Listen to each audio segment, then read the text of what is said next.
How we doing?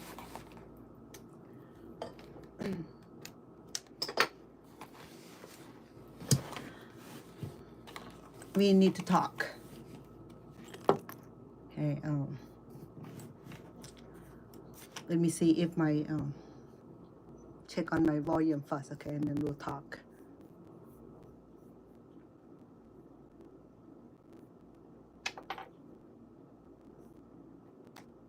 Hello? Hello? Hello? Check. Okay. Because sometimes YouTube would do funny stuff. Well, hold on. Still the volume's working. Okay, so no, I'm not cooking today. I wasn't in the mood for cooking. I have something that I like to share with you. Give me a few minutes. Let me warm up. Okay. let me warm up. Anyway, so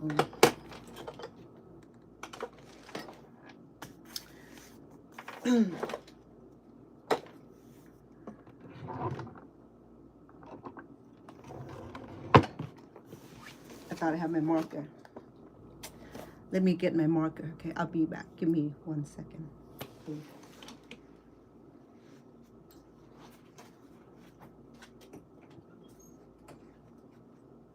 Baby.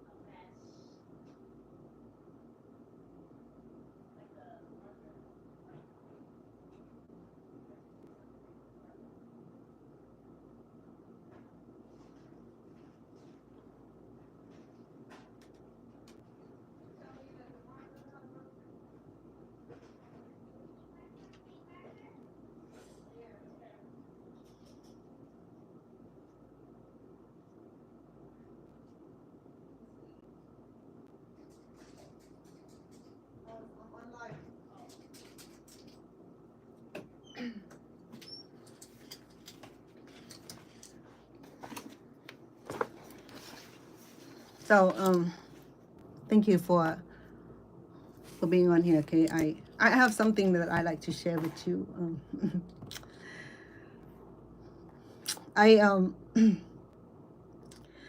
You know, there's a lot of things going on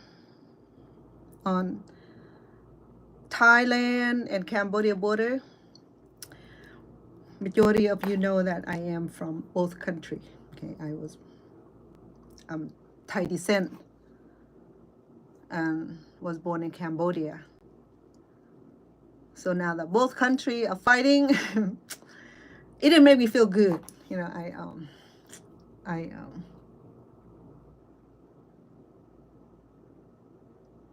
I'm torn. Okay, I spoke to my family in Thailand. I spoke to my family in Cambodia because I still have family in both countries. You know, I mean, my aunt and uncle. I have uncles and cousins and a lot of family member in Thailand on my dad's side, my mom's side, a whole bunch of them. And I also have family in Cambodia too. So therefore, when it's going on, I cannot pick and choose which country to stand with. You know what I'm talking about?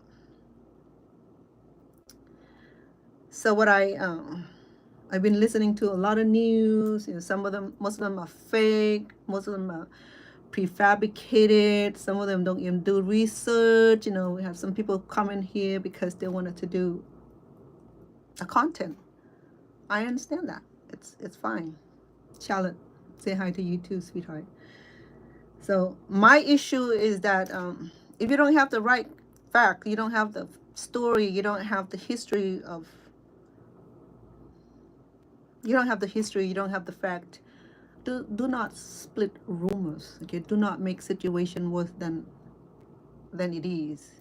Okay, so I can't stand with Thailand, I can't stand with Cambodia. Which foot I stand on, I will be wrong because both countries are mine.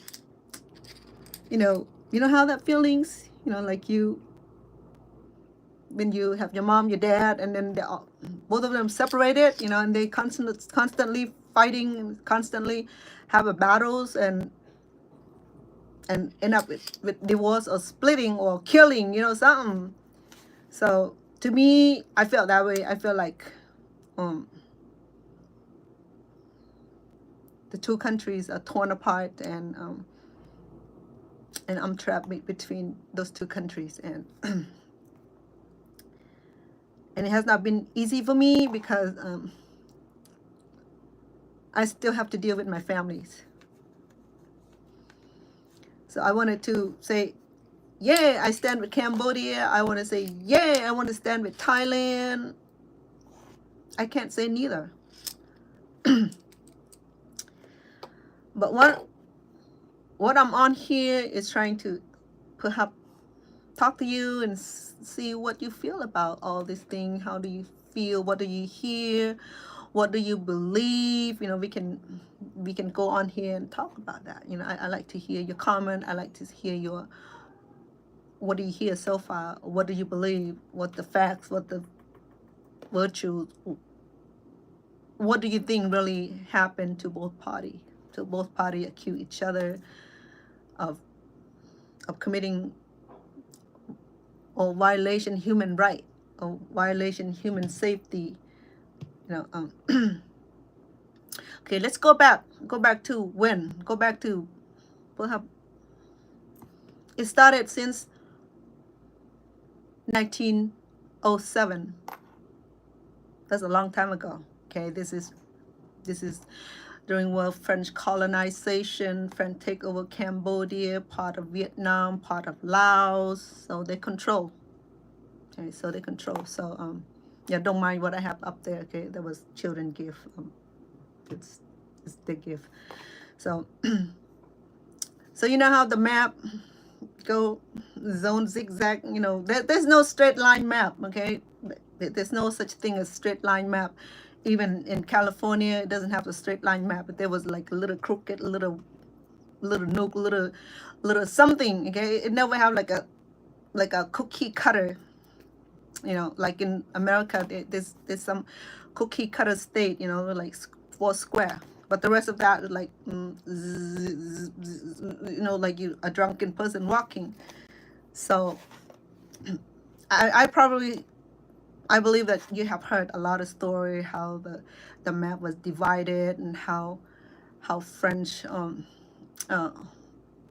decided where the map divided and all that, and it's been what 100 a year ago, perhaps, and so Cambodian also won the case when they took the case to the international lawyer,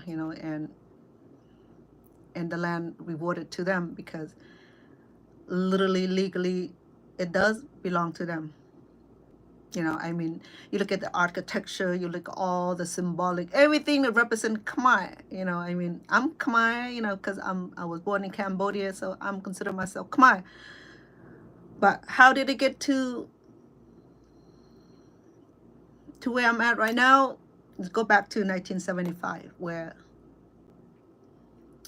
the Civil War started with the genocide, with Khmer Rouge and all that, and the genocide, ethnic cleansing, turned the whole nation, kill all the intellectual people, the lawyer, the doctor, the militants, teachers, monk, any kind of civilization. Even a man who wearing glasses is symbolize of intelligence, some kind of intelligence. So they slaughtered over 2 million. Okay, so what is left over are the people who never been to school, not educated to rule, to run the country, and end up with killing over 2 million over starvations and massacre and persecutions. And even my family were persecuted because, like I said,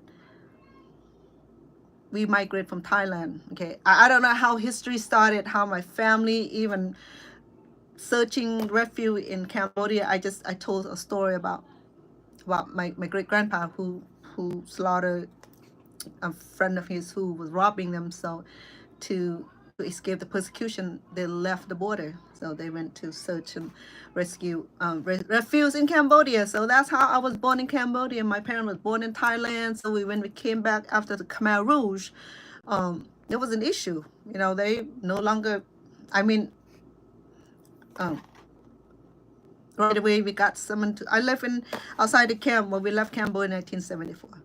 So about a year later, we were summoned to the refugee camp. So my family and I was in a refugee camp for over about good 5 years, you know, from the time on until I left Cambodia in 1974 until at the end of 1980 when I came here. So, but let me tell you what happened with my family. All the time that we were in a refugee camp, not one time that we get visit from all the families, all the relatives from both sides. Only one time when my grandfather left the camp, went back home to their homeland, and my grandfather passed away, and someone came in to pick up my brother to attend the funeral. That was the only time that I ever got contact with any side of the family. You know that, I mean, half of Thailand probably belonged to my family too. So let's go back to the conflict that's going on in Cambodia and Thailand border, and there was accusations about the Cambodian taking Thailand, and Thai accused Cambodian for taking their land. Khmer people accuse Thai for invasion, you know, and all that conflict has been going on a while. Okay, as many of you know, that if you read the history about the Cambodian, read about the genocide, read about the ethnic cleansing, and all that thing, if you don't know about it, I welcome you to research it. Just search Cambodian Khmer Rouge, it's come out, or the genocide, it'll come off, and you can read all about it. Okay, so I'm the survivor of the genocide. Okay, my family made out of Cambodia alive and went to spend about 5 years in refugee camp. My father could have been very well took us to the city and registered us and become Thai citizen. But there was a lot of issue at the time. There was a lot of issue where too many Cambodian people tried to cross the borders, and Thai people weren't ready to receive the refugees, and they didn't know much about going on in Cambodia. That Cold War was quiet. No one knew about it. U.S. didn't get involved. No one get involved. Okay, all before that happened, everybody left the country. If you have seen the Killing Fields movie, so if you have not watched the Killing Field movie, that movie portrayed just about the holistic approach, how things happen in Cambodia. Okay, so I'm the survivor. You know, my family, my immediate family survived because we left early, but the rest of my family didn't make it. They all, you know, they all unalive in, almost all of them unalive in one day, because the Khmer Rouge came into the village and gathered all my family, bind them up, fold them up, and take them to the killing hole. You know, they do the persecution style, and everybody down onto the hole. But one of my family members survived and lived to tell. So I have to share with you with that another time. But today I wanted to share with you how I really feel about the conflict. You know, I mean, it get emotional because I have family in both countries. I have family in Thailand, I have family in Cambodia, you know, in numbers. It numbers, you know, and so let me do some simplification with you, okay? How one country claim their territory and even is registered, legally registered, legally bind, legally awarded through the world court. But then one party said, it's still ours. But the case already went to court. The court already decided that, okay, these monuments here, this piece of land about 500 kilometers here, that's what Thai want. They want 500 kilometers. You know how far that is? About 250 kilometers of land that they want Cambodian people, want the Cambodian to give it up to them. Okay, well, my country, both of my country. Okay, so the parents are fighting right now. I'm just that child lost in the battle of the divorce. Okay, so the World Court recognized the Cambodian took those to court long time ago when the French was still influence in the countries, and they won the case. So the court signed over. Okay, this part of here, they divided land, they divided by the maps. So you can see that Cambodia is a very small country, and Cambodia just recently risen from death. Okay, from the killing field, from the genocide. Just recently. Okay. So I left home about 51 years. Hold on. Yeah, 51 years. I'm 62 now. I left when I was 11. So how do you go back to dispute what's already been decided to who the rightful owner? Okay, so my very basic theory to this is, okay, if you own if you the homeowner, okay, so your property is fenced, okay, so this is home A, this is home B. So here is the so home A, home B. Okay, so this is the dividing line where the property end. Okay, the home B end here, the home A end right here, in between here. Okay, so if home B wanted to move that ownership of the land a little bit over to home A without permission, okay, without negotiation, without purchasing, without any notice, okay, maybe I want that land, it's mine, I'm gonna move my fence over. And then they say, the fence is what divided your house, your property and my property. It's not yours. It's me. It's mine. Yours. Mine. Yours. Yours. Yours. Yours. Mine is mine. There's no splitting anymore. Everything is already recorded in the deed. In the deed. Okay. So how your neighbor B gonna say, well, yeah, I think that my land is a little bit more onto your side of land. I'm gonna take it. I'm gonna move my fence over. And say, you cannot do that. You cannot move over because it's already recorded in my deed, in my property deed. You cannot move it. And then, well, I want it. Because I think your fence is coming too far from on my property. I want you to move your fence. I think my property is right here. So they've been back and forth for 10 years or something, So, but then the property A recorded with the deed. That's where the territory ends. Okay, it marked by the fence. Some tree grow over it, like the apple trees. Which size is yours? If the size is his, right? So if the homeowner B wanted to move the fence over and I don't care. I think this land's still mine. I think the deed is wrong. The recording is wrong, right? So then it's ending conflict. It said, push over the fence. No, back and forth. And one day he said, you know what? I'm done with you. I'm no longer I'm going to take your land. I'm going to take that little bit of spot of your land. You got to give it to me. Give it to me. I'm going to start fighting you. So then we have this endless conflict. So finally, well, you know what? This is what I'm going to do to you. Since you ain't gonna give it up, that piece of the inch of land that that we are guessing, I'm gonna fight you. Okay, maybe I'll bring out my gun, or maybe I just bomb you, or maybe I just put a new dog on it, and so the home A said, I'm gonna have a pit bull. If you come over, my dog will bite you. I said, no, if my dog bites you, I'm going to sue you. Basically, that's what happened right now, okay? The home A felt that they got invaded, okay?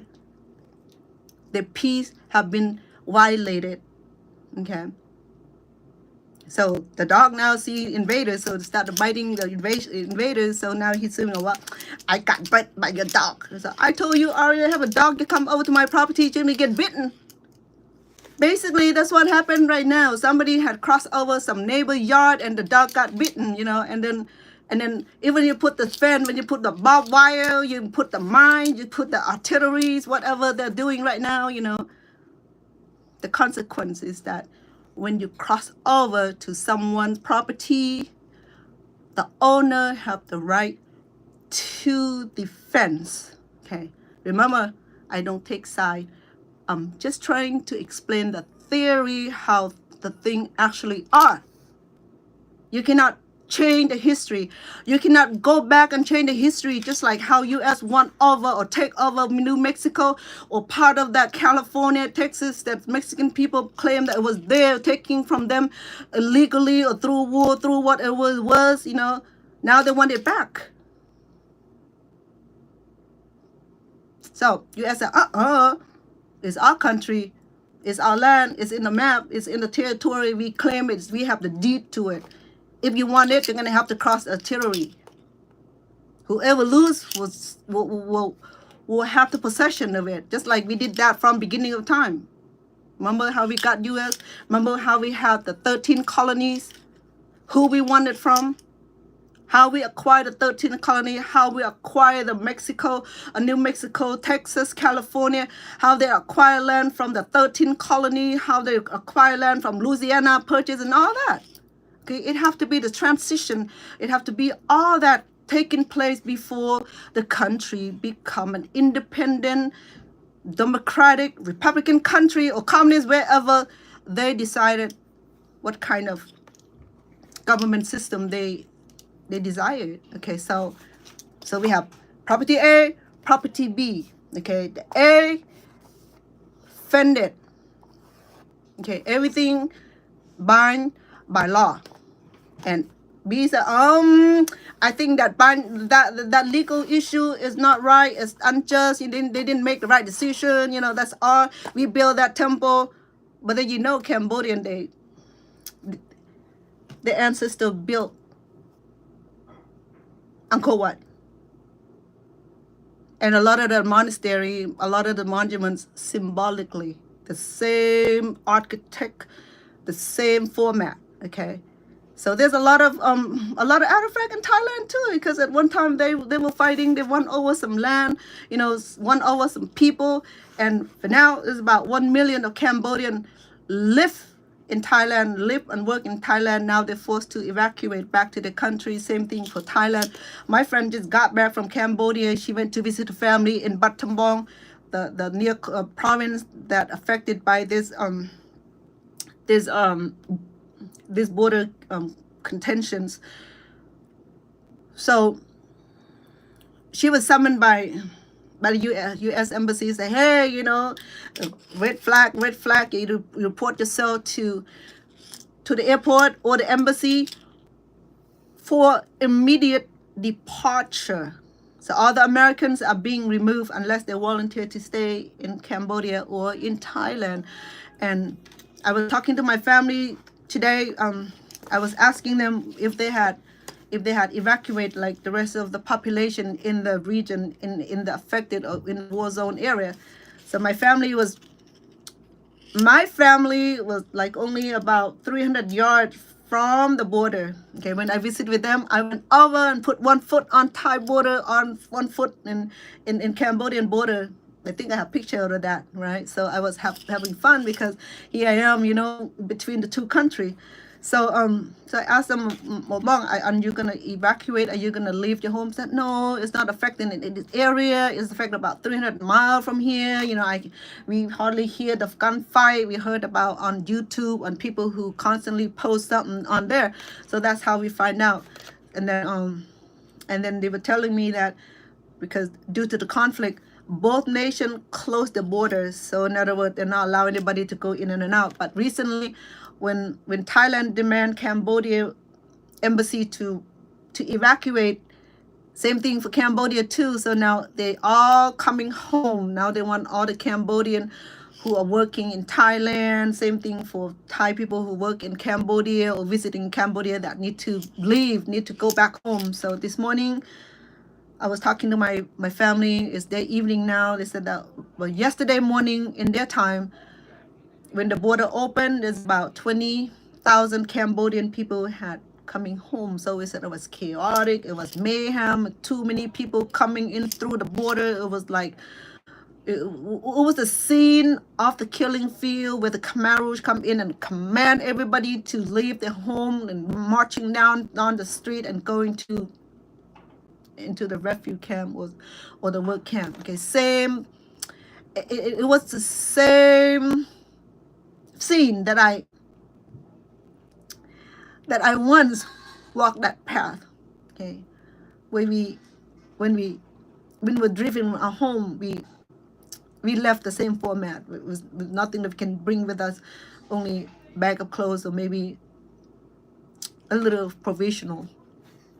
But that alone, you know, it like it cost me many sleepless nights because I want to talk about it, but yet, you know, I said maybe I should not. Should I? You know, how would the world would know, because it affect me, because those are my country, those are my, you know, my my ancestor lands, you know, my families in both countries, and now just like this bad divorce. So I'm just saying, okay, I'm not standing with neither country, but I'm standing for righteousness. I'm standing with righteousness. Okay, if someone is doing wrong, it caused all of this massacre, all this war thing. Okay, so if they're denying it, or they think that they have such a great power that they can just bully a smaller country. So, you know, Cambodian never really have peace. Well, maybe a little bit under the French colony. You know, French come in and, you know, allow Cambodian people to learn how to dress themselves, put their pants on. The woman can have long hair. Woman can get education, and build bridges and building all the building the infrastructure for Cambodia. Okay, the bridge, the school, maybe bring in the Catholic, bring in the Christianities, and introduce them into the land. For about 100 years, you know, so was that peace in that time, and then, you know, the civilizations had improved, but yet Cambodian want autonomy. They want to self-govern. So they created the coup and driven the French out. And I think at the time of the court rulings that will give Cambodia its own power to rule. So then Sihanouk's father died, and so he became the next reigning king. So he reigned for, can't remember what year it was, you know, from he ruled a little bit of time before the Khmer Rouge taken over, and then he continued to stay alive until after the genocides, and he reigned, but he didn't rule. Okay, remember that a person can live in the castle but had nothing to do with politics. Okay, you live happy, you got your servant, you got your doorman, you got your lady in service, you got lady in calling, you got a doorman man, but you don't have anything to say about the country. Okay, you stay in the door, in the golden door, shut the door, you're fine, you cute, you know, you had no decision about anything. You let one man run the country. Fine, you know, I'm okay with that. Okay, up until now, where the country is, it depending on the leader, because Khmer people. So we have the first generation are the genocide survivor like myself, and my mom still survived. So we have 2 generations at least survive the genocide, and then we have now my daughter generation. So that's the first son and daughter of the genocide survivor, and then they produce offspring. So that's the second generation of the genocide survivor. Okay, so we're talking about 50 years in the making. Okay, after the genocide. So so now, did the children know about what's going on during the Khmer Rouge, during the killing field, during the the massacre, during the ethnic cleansing, all that abolishing, all turned the whole societies into they call it euphobia. I think is it euphobia, where they turn all societies into the farming, agriculture, farming, turn the civilization to year zero, like you see Flintstone. You know, there was no money, no monetary required. This is the Pol Pot regime during the Khmer Rouge. I'm not talking about now. I'm talking about when the Khmer Rouge taken over. Okay, this is back in 1975. Okay, back to 1975 when I was only about 10, 11, 12. Okay, so they turned the whole society into a year zero. Flip the calendar to year zero, where they start all over only agricultural culture. They only grow rice to support the Anga, support the agency, the men who run the country, right? So they don't value gold, they don't value monetary, they don't value schooling, they don't value religion, they don't value family. They turn family against each other. They first-hand training the kid how to bear a gun when they're only 5 or 6. You know, if I have been left in Cambodia, I would have been training to become Khmer Rouge, killing my own family too. You know, but my family, you know, the whole clans are Thai descent, so that's why the whole village like annihilated, were like taking off the earth. And I was lucky because my parents got smart. We were living in the farmhouse, so my mom was a smart woman and said, "Hey, don't look good, honey. Let's go to Thailand for a while, or let's go back home for a while, and if things are okay, we can come back." But my dad said, "Oh no, we cannot leave our home. What about our farm? What about our land? What about our estate?" My mom said, "We'll come back." Okay, but right now the situation in Cambodia is no good. This is back in 1975. Now I'm not talking about the current situation. I'm talking about my family. My family situation back in 1974. Okay, we left Thailand. We left to Thailand in 1974 before the Khmer Rouge take over, before the fall of Phnom Penh. When the fall of Phnom Penh, with the Khmer Rouge come into the city and take all individual, move them to the desolation. There's no house in the rice field, on the rice field. Like, how do they move millions of people into the rice field? I mean, so to me, I still don't understand. Was no defense mechanism? What happened to the airmen? What happened to the soldier? What happened to the police? The authority, the collapse, the whole authority was like subdued to the Khmer Rouge. If I remember, Khmer Rouge don't want to outnumber. If the Khmer people stand up like they do now that the Khmer Rouge never take over. But no, everybody like scared of Khmer Rouge. Like, you know, you see the little kid hold M16. Everybody got their hand up, white flag up, march down to on the rice canal, like, you know, like obedient kids. Like so obedient, and like everybody went off without fighting, without resistance. So I still understand that. So I'm still sitting here and said, why there is no defense mechanism? Why people don't defend? Why people didn't fight back? So now what I'm trying to say is that if you see, I repost a lot of videos, that content to share on YouTube and on TikTok as well, and it's I just want to share some information, what I learned about the current situation, what's going on with Cambodia and Thailand. You know, I watch on both sides. But what I learned about in Cambodia now, you know, people are so altruistic. They're so afraid to lose the country. The militants are not equipped to go on war. The military is at the front lines. They don't even have helmet. They have cap and a little uniform, combat uniform. And some of them don't even have shoe or boots. They still wear flip-flops. How are they going to go to war?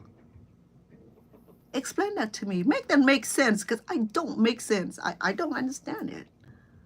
How are you going to send a man to go to the jungle walking on flip-flop and and there's no military supply. I saw men just go search for fruit and vegetables so they can survive out there on the top of the mountain so that they can fight the enemies. To me, it was like, Cambodians are not ready to fight. How are they going to go to war? They're just there, just make themselves transparent. That's all. They had M16, but you look at the foot, there was no shoe. I'm not exaggerating, okay? I mean, I question them that too. Well, where's your war helmet? It's not like American, American equipment at war. They look like aliens, gas masks, all those, bulletproof and all that. They still got killed. But then what about Cambodian, walking barefoot on the jungle, dealing with snake, dealing with invaders and bomb, a lot of land in Cambodia is still minefields. When the Khmer Rouge taken over that many years, they planted millions of landmines, and part of the city, part of Cambodia are not resoluted. The mines are not being removed. When Princess Diana was still alive, she was a great supporter for Cambodian removal mine project. They used a little mouse to train the little mouse to go into the jungle and sniff for the mines, but then I don't know what's going on now, but back in the day when Princess Diana was still alive, she was a great supporter for the mine removal in Cambodia. But too many mines was planted during the Khmer Rouge. They do that to prevent people from escaping to Thai borders. So anybody who crossed the border illegally or trying to escape the Khmer Rouge at that time, they will never survive it, because if they go into the jungle, if the group of people who go first, they step on the first mine, they got killed. So the next group will come and step to the next mine, and that mine detonated. So they clear the passage by sacrificing of people who will take the first step and clear the mine, exploded. And people will left to die on the spot, because no one be able to do anything, no funeral, no mourning. People gotta escape. So then first group will clear the mine one by one until like people now losing thousand of life trying to mark the trail so that way they can escape to Thailand. So when they get to Thailand, what happened? Thai people say, no, thank you. Stay where you at. We don't want you here. Okay. So finally, the news broke to UN, and Red Cross came and said, okay, let's negotiate. Okay, so they learned about what happened, the tragic in Cambodia. Not just Cambodia, though, in country of Vietnam, in the country of Laos. So now they have three country of refugees from these three countries: the Laos, the Vietnam, and the Cambodia. The reason Vietnam? Because America got involved in Vietnam War. So the North and South had not resoluted, no peace. So everybody trying to escape from the country to Hong Kong or to Taiwan or to Cambodia, to Thailand. Same thing for Laos. Lao people just across the Mekong River. So there's so many sad stories because at the time there was no bridge in between Thailand and Laos, so people have to submerge, they swim, or they come on boat. But because they escaping the communists, they cannot be riding on the boat, so a lot of Lao people have to submerge, swim across the Mekong River. So they have to wait until the rivers receded, when the water is low, so they can cross. Still, people kill, and I remember when I was working with the Hmong community for a while, I see a lot of kids who had mental disability, I mean, so I asked, why there's so many mental disability in the Hmong, the Mien kid children? I mean, Hmong, Mien, Lao Tung, Lao Tin children, why there's so many of them are handicapped? So I talked to a lot of community members. They said, well, when we crossed the Mekong River, the kid would drown. We submerged, and the kid was drowned, and the kid that survived had brain damage from drowning. So it was like, oh, that's. I got drowned too. I'm still, I got drowned from escaping too. But I was rescued. Luckily, I'm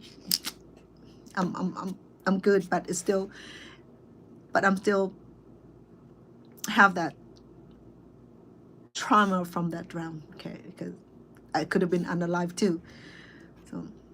So Vietnam came through the boat people. They're known as the boat people. They came through the fishing boat. They paid the fishing boat to bring them from Vietnam to Thailand to Hong Kong or to wherever the destination was. So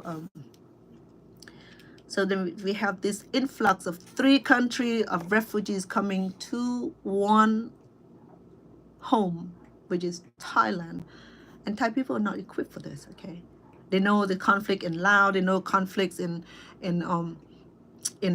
Vietnam, but the Cambodian, the Cold War was like real quiet. No one know that millions of people are being slaughtered, being put into slavery in the work camp. People got killed, people died from starvation, died from pestilence, died from persecution. It was all quiet. I mean, like, they don't even smell the corpse across the border. I mean, if you have hundreds of thousands of people die constantly, it was no burial ground and nothing like that. You guys didn't smell the carcass, you didn't smell the dead, you didn't smell nothing. I'm like, what happened to Cambodia at the time? Okay, but the things about Vietnam and Laos that they don't have to deal with the genocide, to deal with the ethnic cleansing. Basically, Laos was under communism, and North and South Vietnams want to take over. The North want to take over South because North is communist. I hope I get it right, okay? But one of them is communist. American was helping one of the country, probably South Vietnam, to fight, to help one of the country to like come to agreement and become one country. If you be North and South, don't fight. Just like South Korea, North Korea, they don't get along. If you have the border, if you divide the border North or South, East or West, they never get along. They are one country. They speak the same languages. They walk and talk the same. They smell the same. They eat the same thing. But they cannot get along. A Cambodian did not divide that North or South, okay? But the Cambodian have to deal with the invasion from Vietnam, invasion from Cambodia. The only country that didn't really bother Cambodia is Laos. Laos peaceful. Cambodia peaceful with Lao people too. Now that I think the conflict with Cambodia escalated to Laos also. I think somebody misfired and it landed in Laos. Now Laos said, hey, we're not at war with you, but you just nuke us. So, we're going to stand up and maybe I'll go with the A with the B, we don't know. But the thing is that instead of peaceful talk, the Cambodian tried to do that. The Cambodian said, I'm tired of you claiming such and such, but literally, we have the deed to this property. It's recorded in the world, in the world deed, okay? Not just Cambodian deed, is recognized by the whole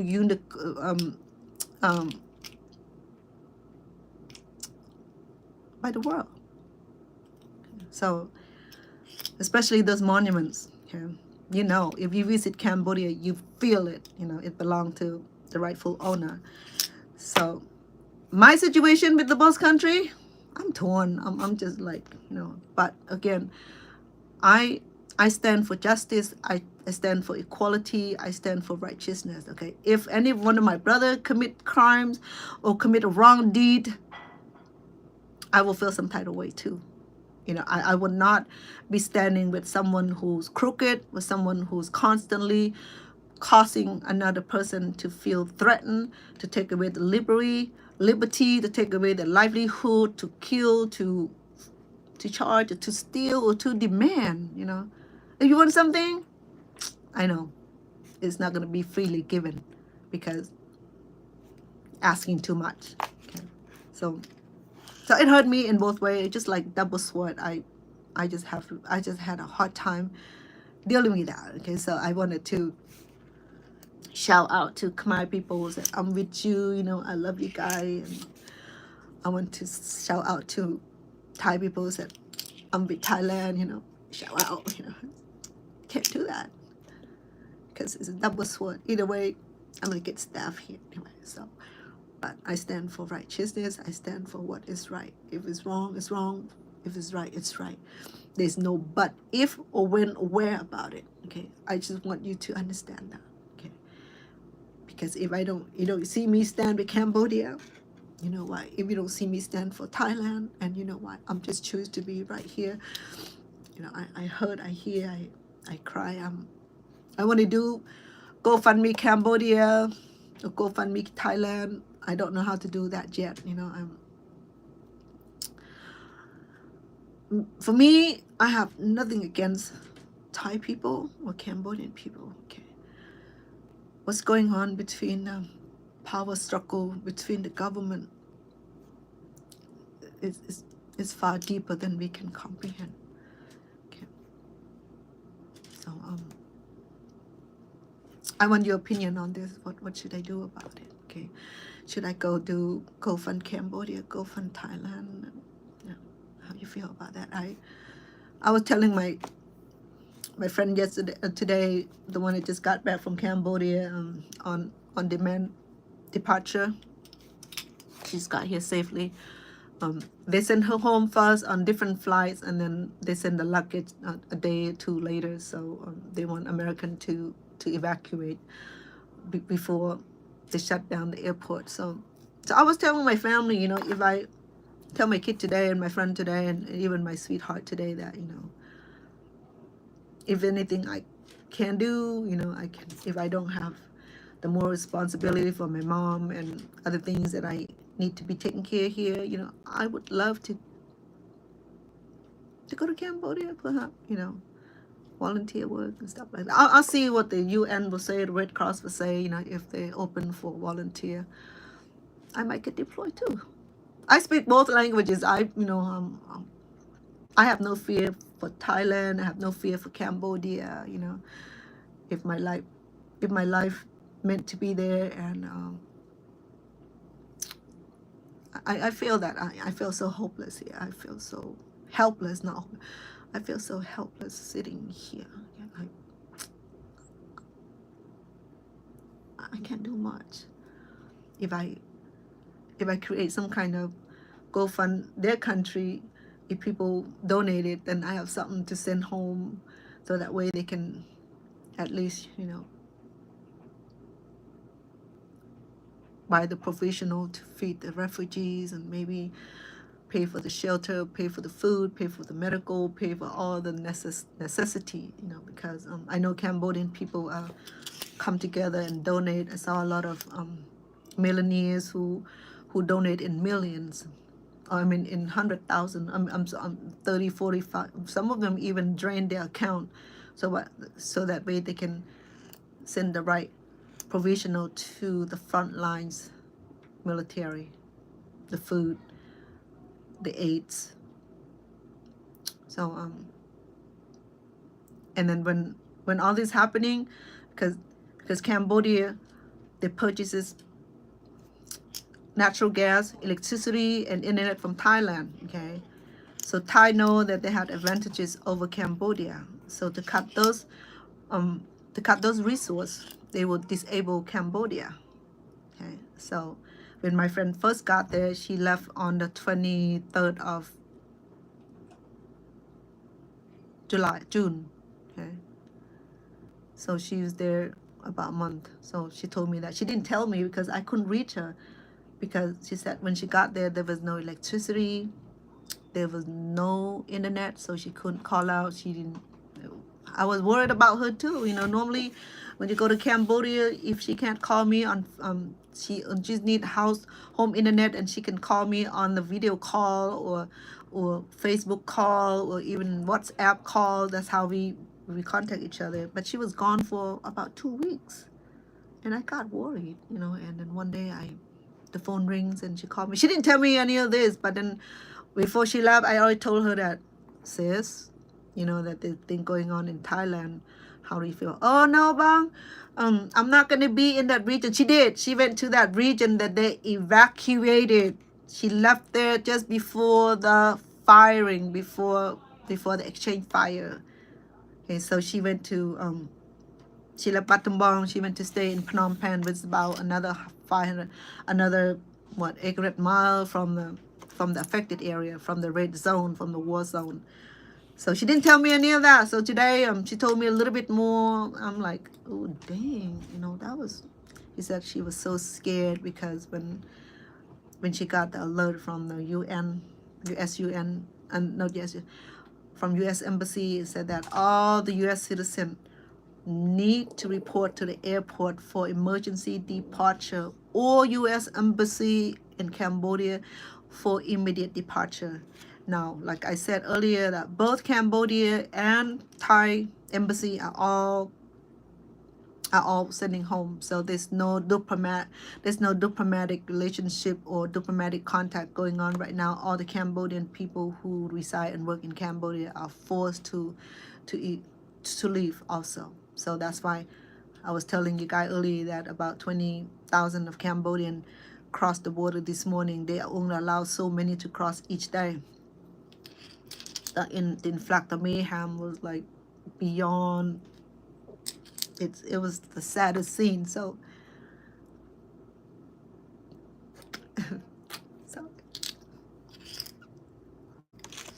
so that's why it's hard for me to talk about it,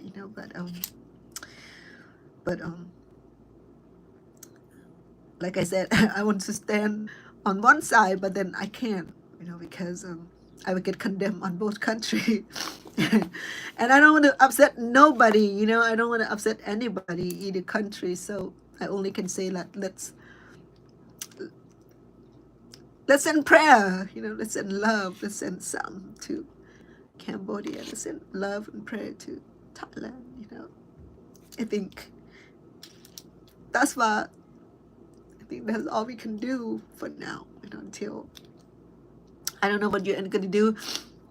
I don't know what US gonna do, but so far I have not get an update yet. I got tired of listening to the same, information. So I don't know what's going on with UN yet, because my friend was telling me that Red Cross had already arrived and established a camp for the refugees. And then the Cambodian people gather all the provisionals, the money donated to the refugees, and make sure that the children and old women and elderly people will receive the food and the shelter that they need. They donated mosquito nets and mosquito propellers and tent.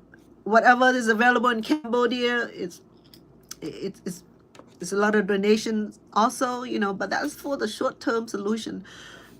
What if this war lasts a year? What if it lasts 6 months to a year? That money gonna run out, the provisional will run out, and the resource will run out. How are they gonna live? How are they gonna survive through? I'm not worried about the government. I'm just worried about people on both sides, the innocent people, the children, and that's where I'm coming from. Because I've been there in that situation before. So for me, it was like it cannot happen again. The history cannot repeat itself. It's only like 50 years in that happened. It's gonna happen again. Come on, how are we gonna recoup from the loss, from the death, from the mourning, from the war? Cambodians just want to be happy, just want to be independent land without oppressions. We already deal enough with the internal government system. Now they have to deal with invasions and all that. There's a lot for them to, it's a lot for them to deal with. Say hi to you too, Amari. Thank you. I'm just talking about the tension between Cambodia and Thailand. I can't help myself, because I was saying that, it affects me both ways, just like double sword, because as many of you know that I'm Thai descent, born in Cambodia, so I'm related to both countries, and just like my parents are in a divorce battle right now, so it hurt me. So I can't stand for neither country, but like I say, right, righteous is righteous, wrong is wrong, right and right, fair is fair, and humanity is humanity. So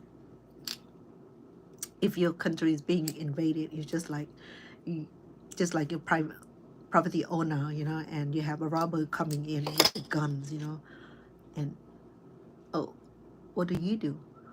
Would you open the door and run? Would you say, sit down and have a cup of coffee and take whatever you want to take? Here's my watch. Oh yeah, oh, my wedding band, and take it here. I mean, you fine with it. Just take whatever you want. Does it happen that way, or you're gonna pull the gun and defend your home, defend your rights? So this is the same scenario here. Okay, it's like if you encountered a home robbery, what do homeowner do? I own gun. I know how to shoot. I go to sleep with my gun in my own home. I trust my home, but I don't trust what's out there. So I go to sleep with my gun. I'm comfortable. I know how to, yeah. I got my tactical training, but I have not have to do anything with it. I mean, in the state of Nevada, we have what you call it, open carrier. So meaning that you don't have to have license to carry, as long you brand it, as long you show it, as long it's there where you can see it. But certain area where you can't take it to, like a hospital, some doctors, some private, some park, some school. You can't have a church. But at my church, I saw the police officer walking there with a gun. This is during the crucial time, like when we have to deal with the what do you call it, the COVID-19, because we have some members who in law enforcement. No, he bring gun into the church. And remember, was the time where a lot of church were attacked, and some gunmen were coming to the church and burn the church, kill the pastors, and kill the bishop and stuff like that. The church allowed that to happen. If they're law enforcement, they license to carry, then we have the right to protect. That's what I like about America, is that we have the right to bear arms. It's a security for me. I feel good to have a gun with me. I may not ever need to use it, but if I have to use it, I would aim and do the same thing.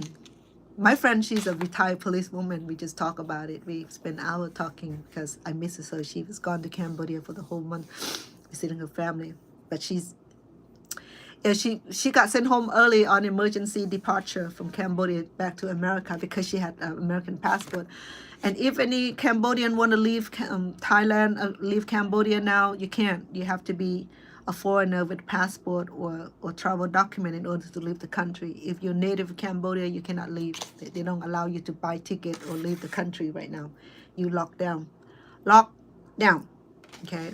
So some were trying to go to Vietnam, buy the ticket and fly here, but I don't know how it worked. But yeah, it's locked down as far as Cambodian people traveling to another country. So, oh, you leaving? Have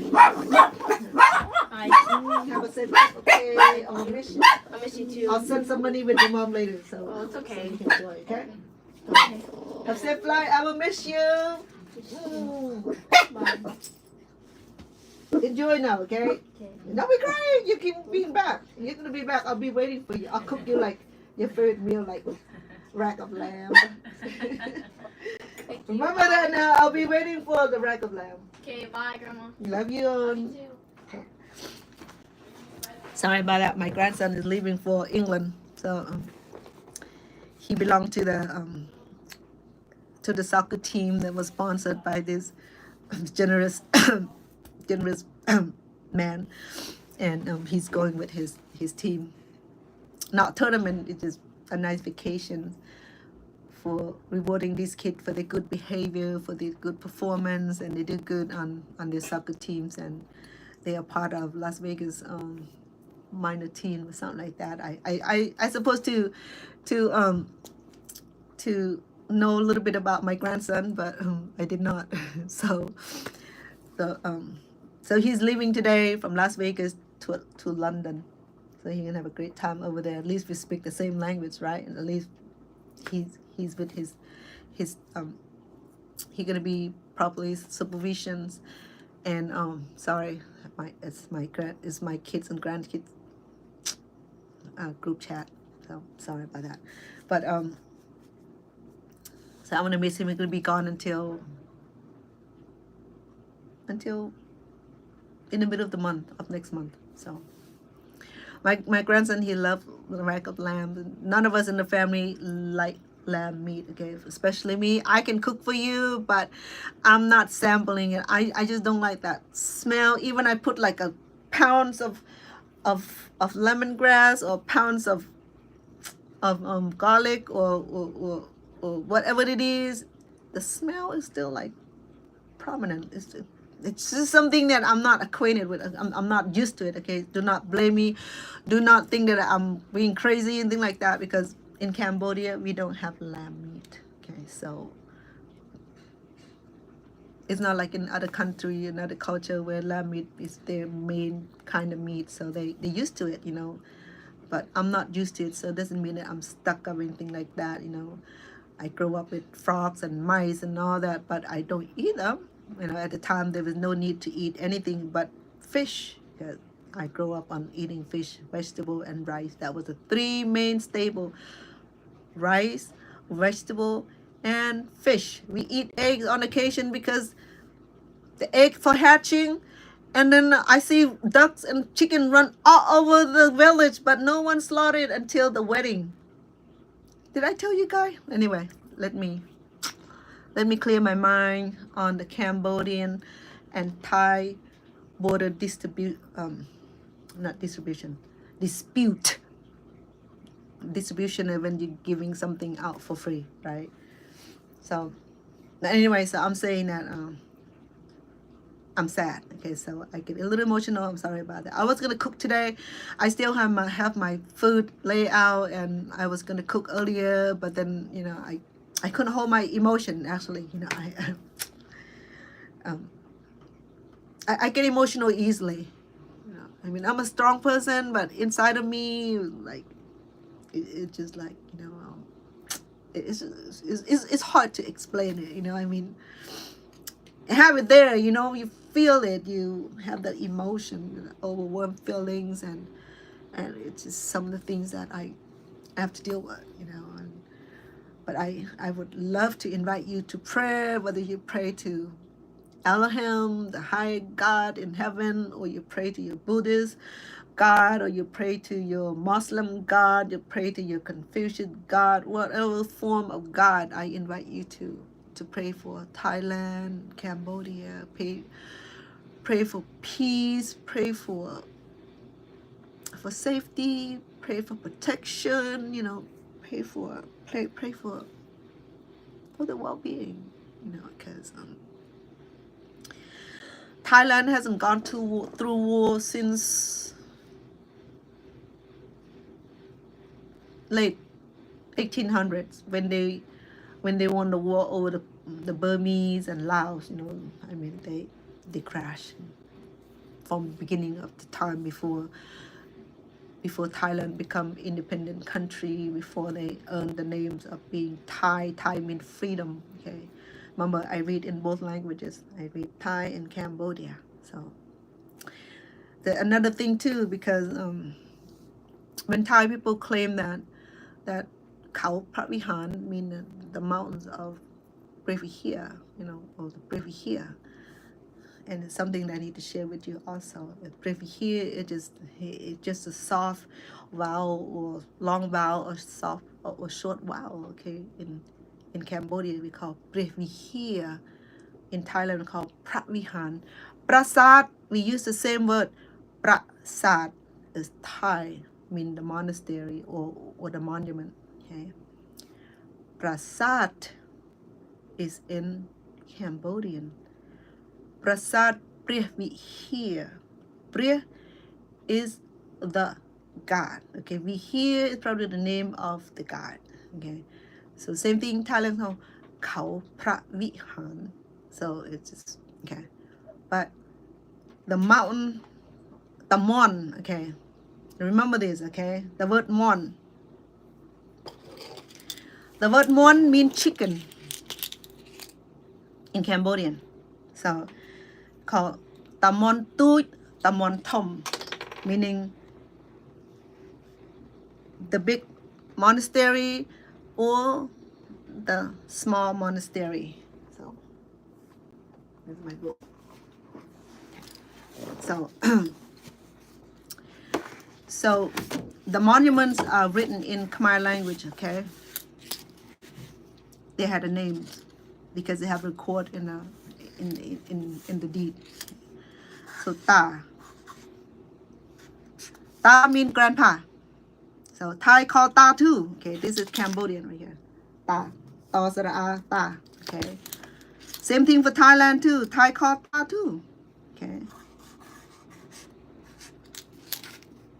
okay the alphabet are pretty much alike okay but it's backward for you because my camera turned backwards so ta okay remember ta is grandpa okay so Cambodian use the same noun for ta mean grandpa okay prasad okay prasad okay so prasad is in Thai prasad is in Cambodian but the tricky is that because prasad tamon mean that is the tamon is the name of the old man his name is tamon mon mean chicken also okay mon okay mon mo sara no ta mui mon mean chicken okay now everything is recorded in Cambodian okay Phnom Tamon or Previhir Tamon meaning that those are recorded in Cambodian give me a second let me charge my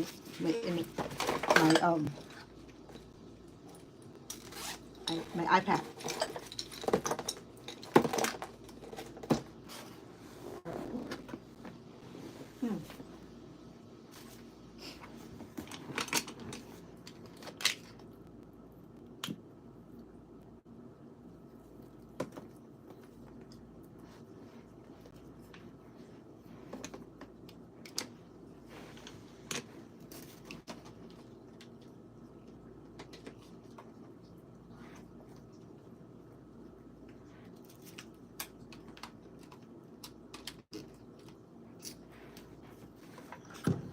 sorry I need a battery for my iPad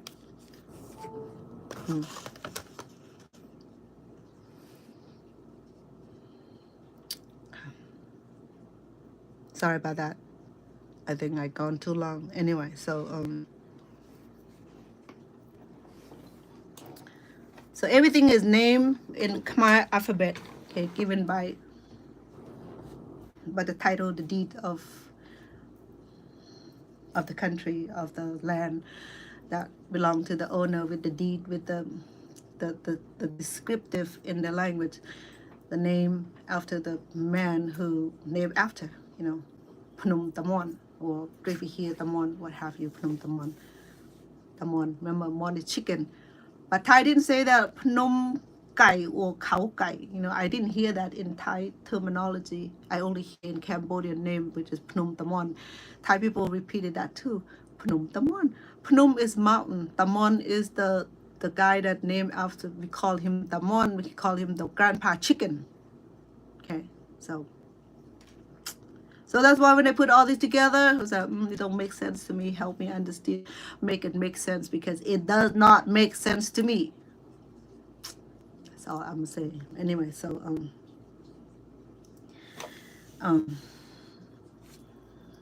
maybe I'll cook later I have to calm down I have to chill down if I don't cook my food gonna go bad and I want to cook but when I think about it I get emotional so I need to get this awful feeling this lethargic this morning this despondent this feeling the gloomy feeling you know I mean I gotta get it out because I feel it I felt it badly. I felt for my people on both sides. On both sides. So, but I'm disappointed with the government. Mainly, those are the invaders. Okay? Knowing that you've been told that to stay out, but you decided to walk in. Decided to invade it. Decided to dispute by violence. When another party take it to the court, to the international justice, to international courts, that we need help again. This this this house B, this house A, this house A that claim that they want to move the territory over to the house A. The house A said no, that land belong to us. This monument belong to us. This garage belong to us. This lawn belong to us. This apple tree belong to us. It's not yours. So we say, oh no, I'll take your apples anytime I want. I want it. Our grandparents grew it there. Somebody grew it long time ago, and we want it back. Oh yeah, and that monastery, that monument, our ancestor built it before we even existed. And Mama, go back to Thai history, they didn't exist at the time when this was built. Okay. So if you read about Thai history, or where the Khmer people came from, where Thai people came from, you understand, you with me on that. So you know that I'm not speaking nonsensical, okay? So you have to dig deep into the history. So I'm just saying, right is right, wrong is wrong. So if I get cut off from both countries, I will stay here in U.S. This is where I belong. I came here 45 years ago because neither house B took me or the home B have receiving me. Okay, they're like ship us like on the plane so quick, but because my dad has issue, we couldn't even leave that fast. We in the camp for so many years before we able to leave. So no welcome in home B because the war. No, home A because the war. Home B was that you belong to home A, but home A already taken by the communists, kill millions. We just want to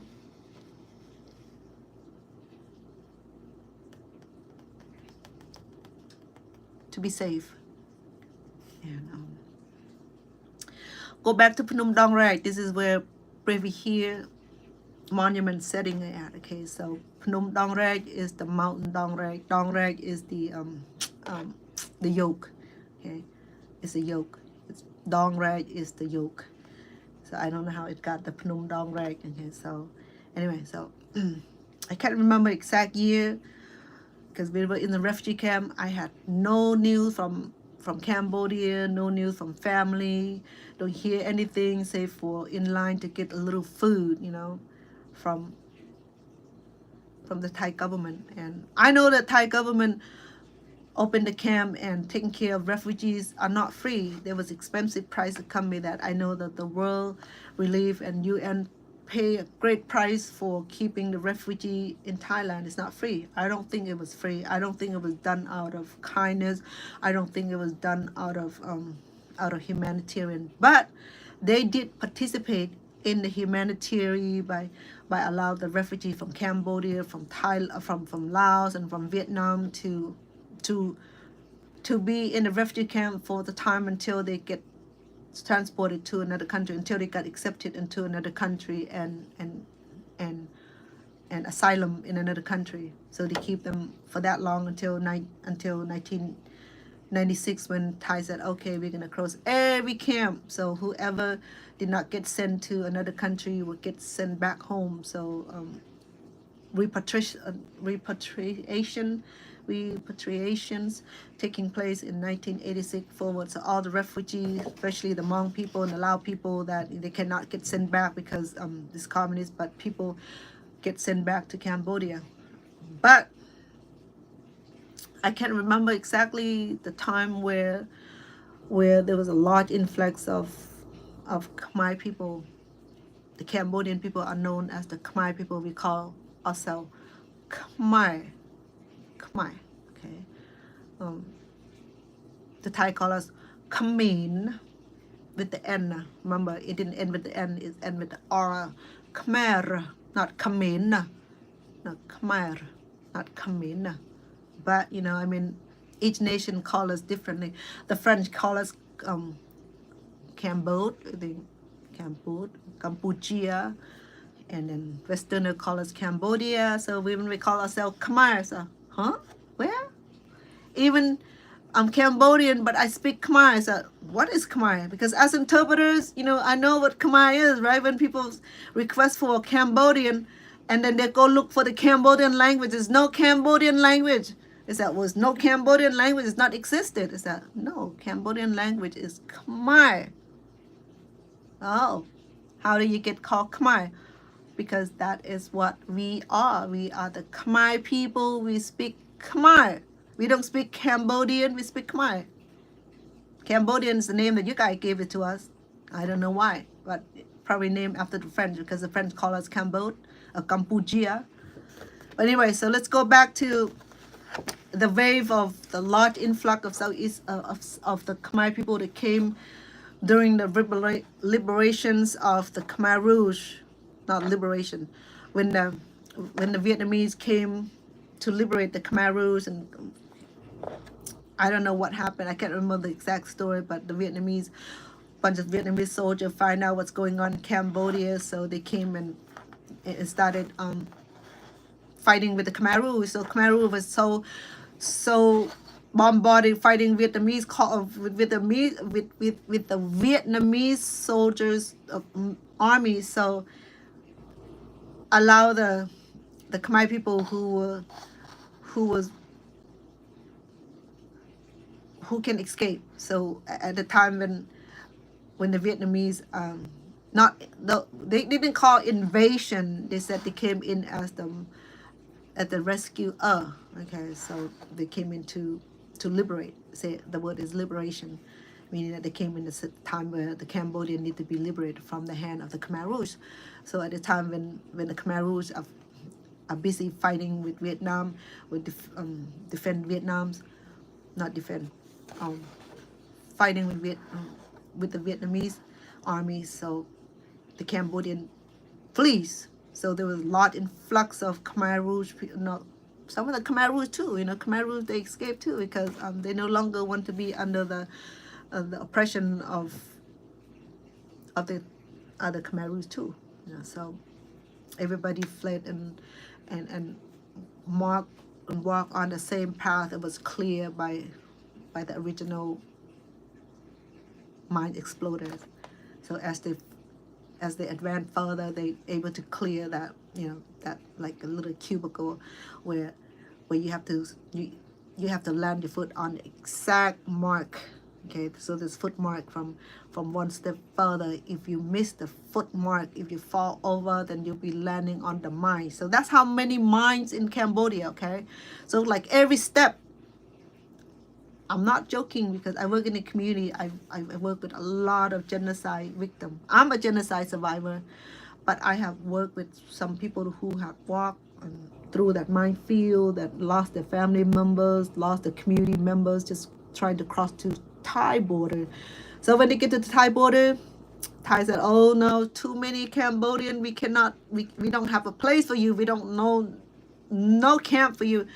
So then create campsite 2. This is campsite 2. This is where the refugee camp encamping along the Cambodian border. Okay, so campsite 2 was brand new. They considered that was Khmer Rouge camp. You know, people like don't want to go there because it's majority are the Khmer Rouge, because they don't want to save Khmer Rouge, because Khmer Rouge are the one that killing all the civilian people. You know, but the Khmer Rouge themselves are civilian too. They're farmers. They're regular farmers. They just got trained. They just got brainwashed. They just got they just got draft into to kill, to arm, to kill their own people, to kill their own family members.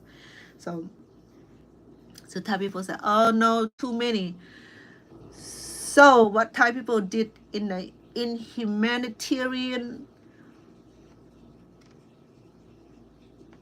violation, human right violation, human life violation was, okay, it never talk about it. Thai people never speak about it. In fact, I didn't know about it because I was she was a little girl just trying to survive living in the camp, okay? I was trying to survive living in the camp also. Remember, I was in the camp for a long time. So, but I have family members that survived from this killing, okay? They escaped the killing, the hand of communists, crossed over to Thai border. They got shipped back to Cambodia. So everybody was forced into the 18-wheelers. No. So they said that we're going to take you back to Cambodia. There's no place for more refugee. We don't have food. We don't have supply. We no longer accept refugees. So you have to go back home. So they forced everybody into maybe 10, maybe 30, maybe 50 truckloads of people. They were saying about 20,000 or 30,000 of Khmer people that was violated by the Thai government by ship them back. Remember the Phnom Dong Rake, okay? Phnom Dong Rake is the tall Phnom, but then there's a way to get on the top of it. So they climb up all the way to the top and dump those people down from the mountain. So people have to tumble down, okay? Majority of them die because they already risen from death when they run through that minefield. The Cambodian people was nothing, okay? They already like in that stage of what you call it, morphosis, where there was no food, no salt, no nutritional. They lost their hair, you know. They was like skin and bone, just skin and bone, just skin and bone. They came out from the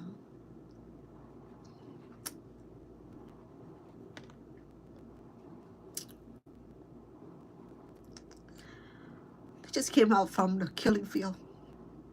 Me across the border with with with clothes on the back. There's like they had been worn for years, working on farms, and there's no change of clothes. So they came, you know, some are naked, some are skeleton, lost their hair, like hollow skin and bones, you know, and their stomach was like edema because there's no salt, there's no nutrient going to them, so they was about to die.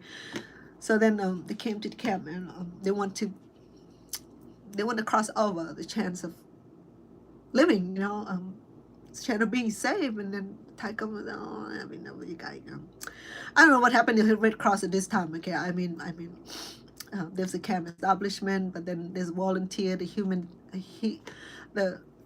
humanitarian worker. I saw them because I lived in the camp. They came and, you know, they do some work there too. I met a few of them. You know, I don't speak the language, but you know, the smile was amazing. You know, to see the white skinned folk. I put it that way because I never seen white skinned folk before. So to me, it was like I always run after the humanitarian worker. You know, some of them are beautiful young women who volunteer to work in the camp. Some of them are older gentlemen, and I think I shared with some of you before that there was a gentleman named Robert, but he's from France, so they call him Robert. So he always come into the refugee village. There's a little village in the refugee camp, right? Everybody build their own bamboo thatch and house on stilts and nothing. It's just trying to get a roof overhead and over the monsoon. So Robert was kind. He had a little mustache. I think he was in his 30s at the time, and he was a good-looking man. I was like a scrawny young lady. I was on my 16, 17, going on 15, 16. Okay, I was in the camp for almost 5 years. So I love Robert, you know, because he came. He always smiling. You know, one time I was sitting on the stair of my little bamboo huts, you know, and Robert came. And I wish that I have nice hair, nice clothes for the picture. He took the picture of me. I want to know where the picture go, because I don't know where Robert is now. You know, if Robert see this, I want the picture back. You know, but then he was not allowed to take a lot of picture because the government don't want anybody to see what's going on in the camp. So I don't know how Robert even got snapshot of me, and I told, Robert would take a picture of me. I'm like, oh my God, I didn't look good. I didn't have kind of clothes for the picture and my hair, I'm like, but I remember Robert because he was one of the humanitarian volunteer to work in the refugee camp. He and many others. I had Anita Baxter and Angela. I can't remember her last name, but there's a few from Ontario. I found out because actually I still have some of their mailing address. I need to get a hold of it. I left in my sister's garage in California, so I don't know if they even alive. If they are now, they're probably in there. I'm 62 now. When I met them, I was about 15. So they in 30s. So they will be in their 80s. They still be alive. If this ever reach Robert, with that little girl picture you took, I know you probably took many, but I hope that I will get connected with him one day to give him a hug, to tell him that I make it to America.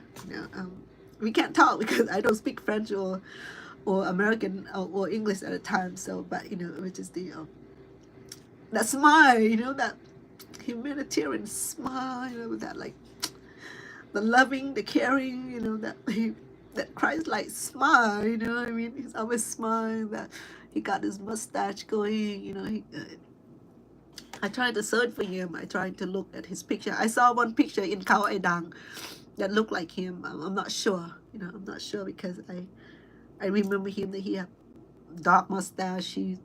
He's a Frenchman, but he's brunette. He's not blonde. He's brunette. So he's not very tall neither, but he's a good-looking man. I mean, at the time, I was 16, 17 years old, but I was still in a little girl body. I wasn't developed because of the nutrition. It was the lack of nutrients, so I didn't grow. I mean, I was just like a little kid. So that bring back, the memory when I see all these refugees got dispatched from their home, got displaced from their home, marching down to unknown destination just to like find a place where they can be safe for a little bit. I mean, that hit me hard, because I hate that. I dislike that image, because that's the image that I have to go through too. I went through it. I mean, I never want any human being have to go through it, because that was like it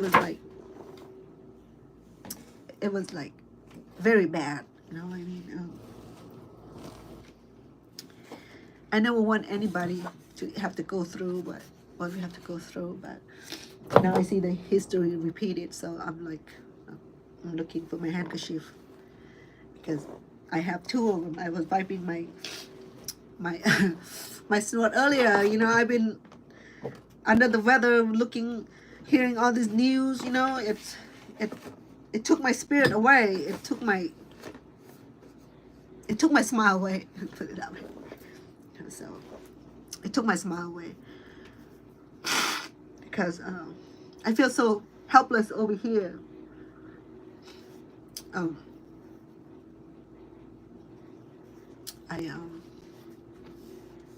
Yeah, so that's what happened. So I told my kid too, if they ever need a volunteer, I'll go.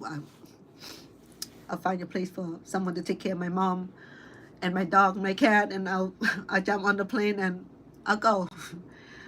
At this point, I have no fears anymore. I want to be with those people.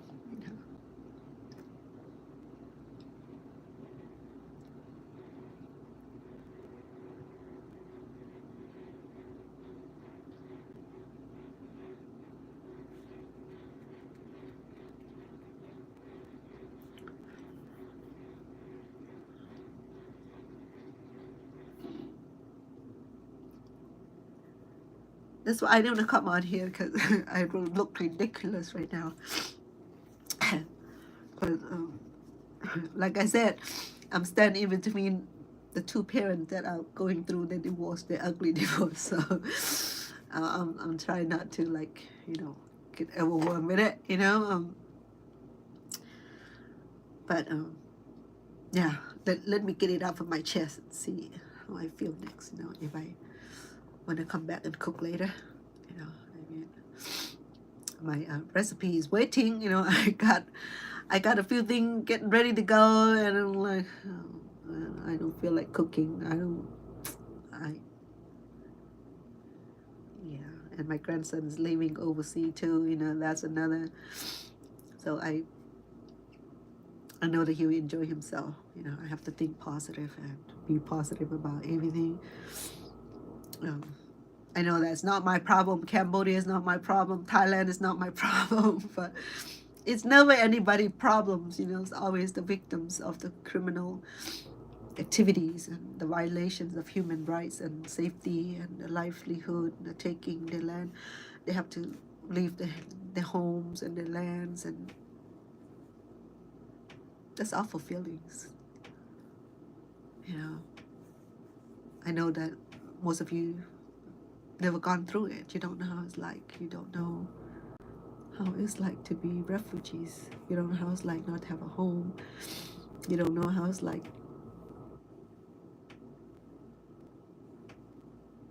to know that you don't have a home to go to. You know how it's like that, you're being hunted. You know how it's like that your life can be taken anytime. You know how it's like to wait in the refugee camp in the queue, to go somewhere safe or call home for 4 or 5 years and stand in lines and getting rotten food. I mean, the food probably fresh before it depart, but then we got into the refugee camp, it's spoiled, so we get used to eating spoiled food. And remember that we got so sick from eating, from spoiled fish, spoiled chicken. There's hardly any beef, but just rice, chicken, and beef generally. But a lot of young children, even my own children, they don't understand it. I mean, I never really shared the story because I believe that if I put it behind, everything will be okay. It make it want to find out, they can Google it, but sometimes I did sit down with one of them who want to know, so I will share, and I don't make a point where I get emotional about it, because I wanted to put behind so that way I can move on with my life also, but this time that where I feel it, because I lost too many family members, I think if I counted right, about 100, 150 in my family members on both sides. That's a lot, and the worst person that I know that never get chance to even live long to see the world is my newborn cousin, my aunt, my mom's sister. She had 2 children. One of them was living with my grandma, so she's safe. But she just had a baby when the Khmer Rouge came over and killed everybody in the camp. I mean, in the village. That include my little cousin. Was Khmer Rouge? They don't want to waste their energy on killing small child. All they do is just slam them into the tree. And I'm not kidding either. I want you to Google that also, because there's a big tree in part of Cambodia where it's a monument recognition for the tree that they slaughtered little kid.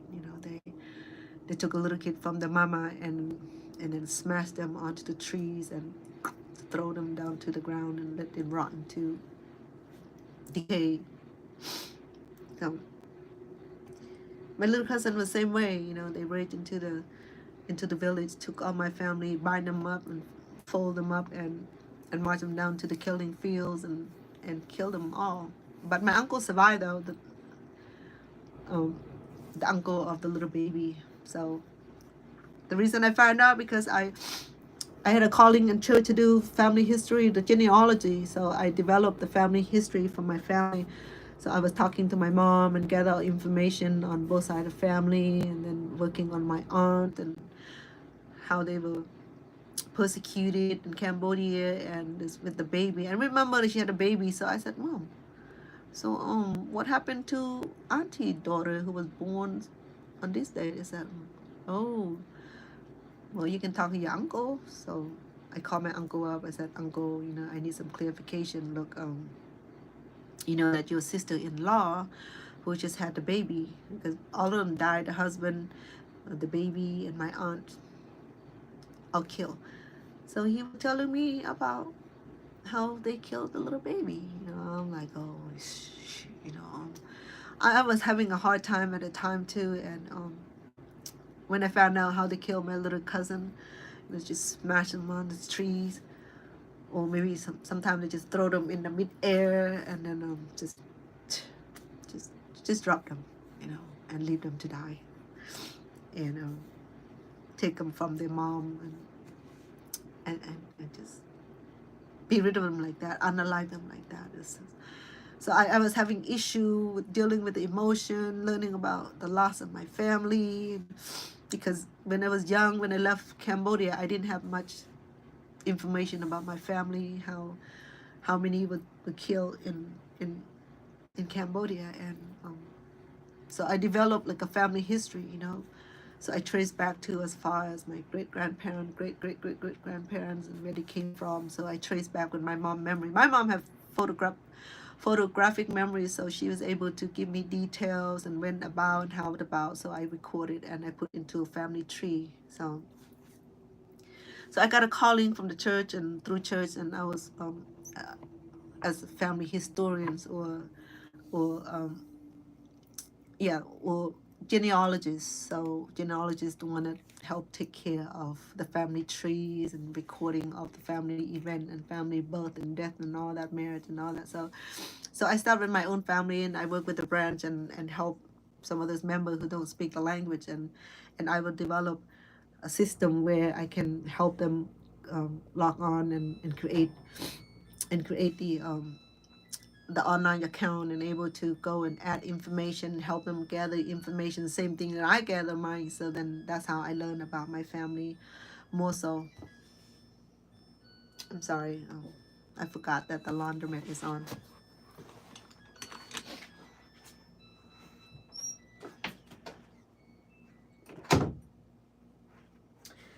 So at that point, when I was going through that emotional roller coaster about losing my family, learning, I know that I lost a lot of family, but I didn't have the graphic detail of how they were killed. So when my mom told me about it, I talked to my uncle, who was the only survivor of that genocide in that village, because he got shot a few times, and there's some shrapnel that they cannot be removed.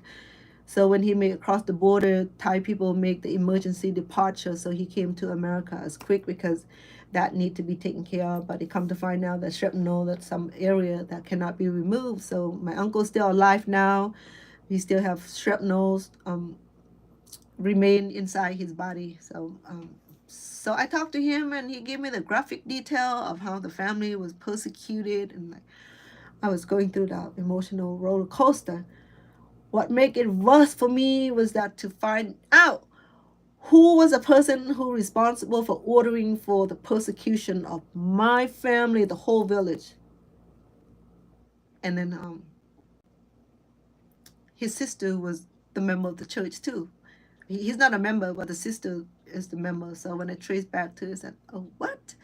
So then I'm like, because if you're Christian, you are taught that, to love your enemy.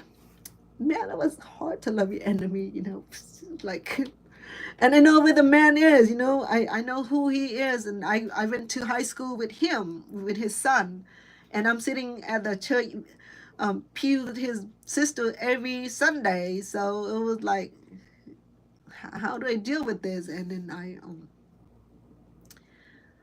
so one day the bishop walked in while I was like all this I was kept to myself, but so one day the bishop came in and said, hey sister Ann, you know, how's it going for you? You know, how's the genealogy work for you? How's the family history going for you?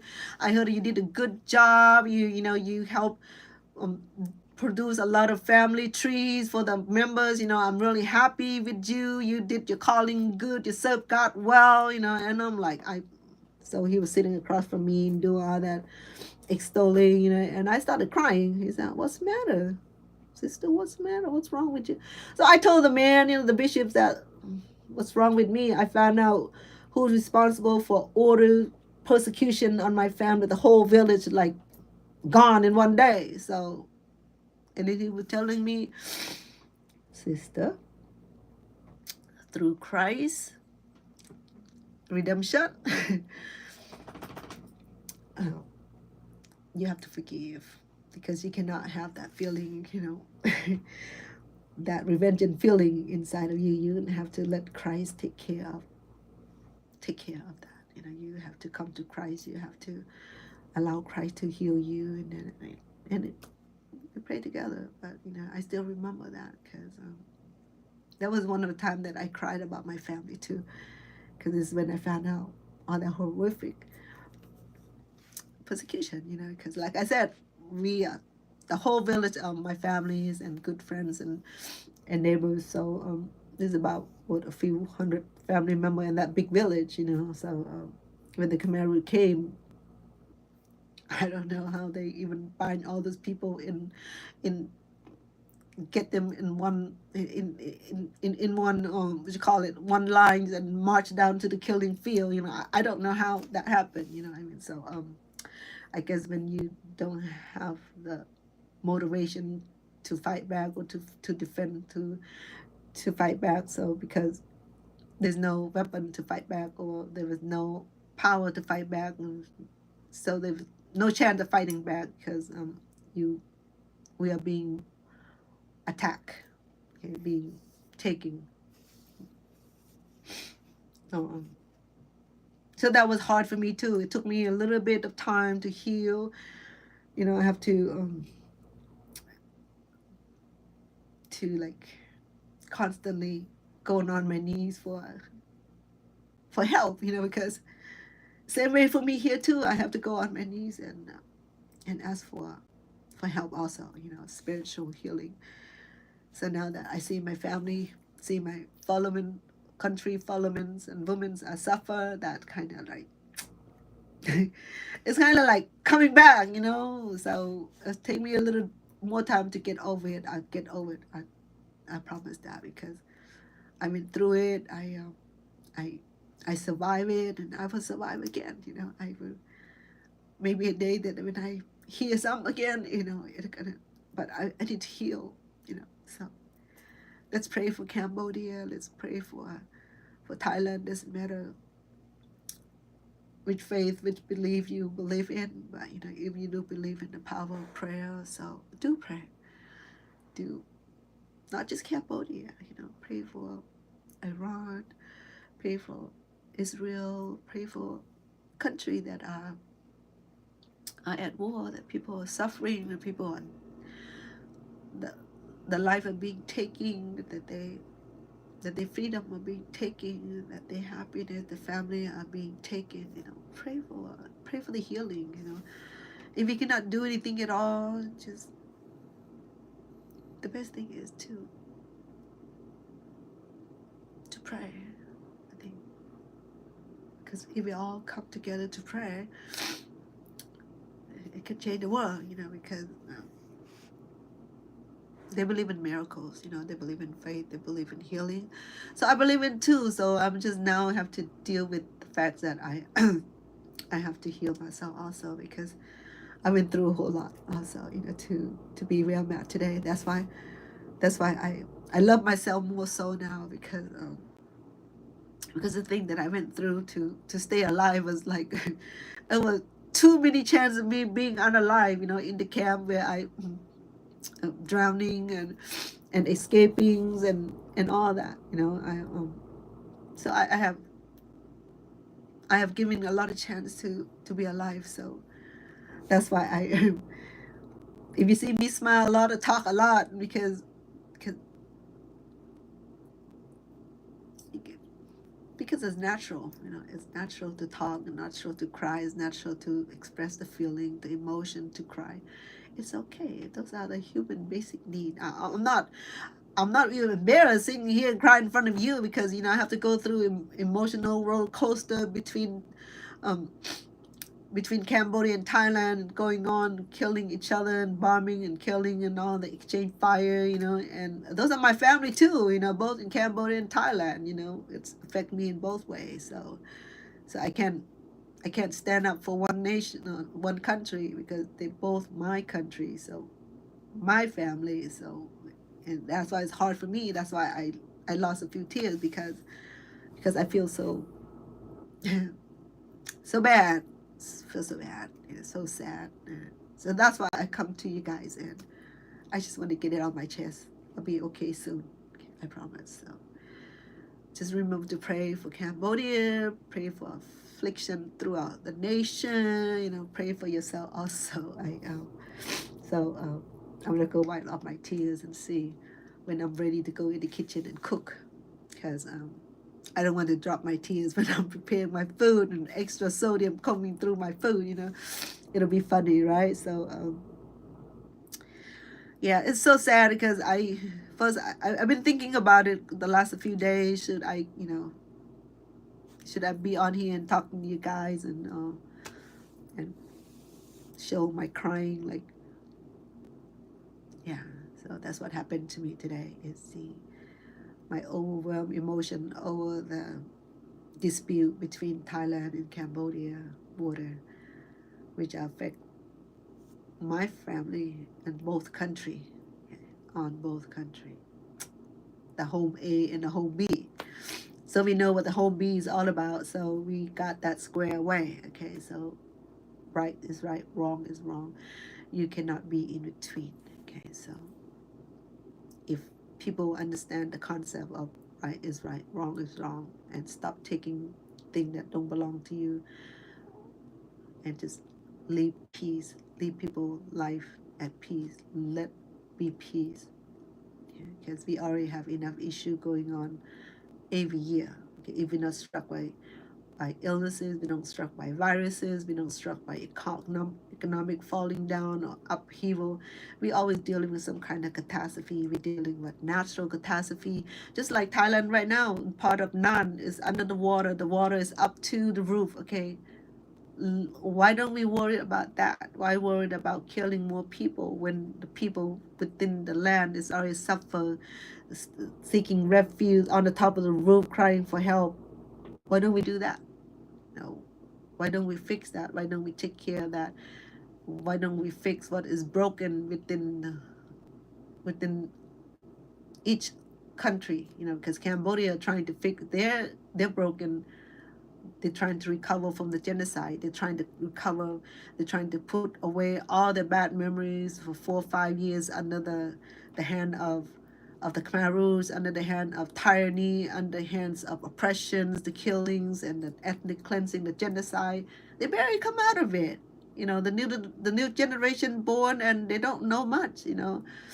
So I see that it affects young people. They were screaming. I feel it. I mean, that's what I hear all the time. The bombing. Remember, I told you that people have to go and have to make the underground shelter called Trongse. Trongse is the French word, means the trench.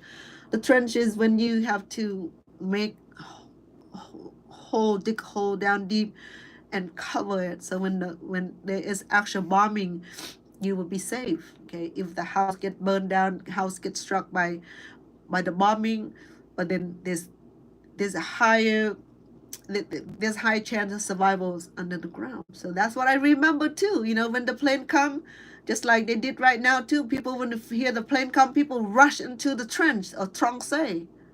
The word Trongse, trench, that little hole. The Vietnamese know what it is because they dig a whole bunch of them. So there's a story to that. I'll tell you another time with a funny story, okay, about the Vietnamese trench here in U.S. So I too, one day I tell my sweetheart that if we have a property out in that desolation, I wanted to make a home under the ground. We just gonna go get a whole bunch of beaver and just hire beaver to go dig the ground so we can build a home out of it. So he was laughing. That was the funniest thing ever.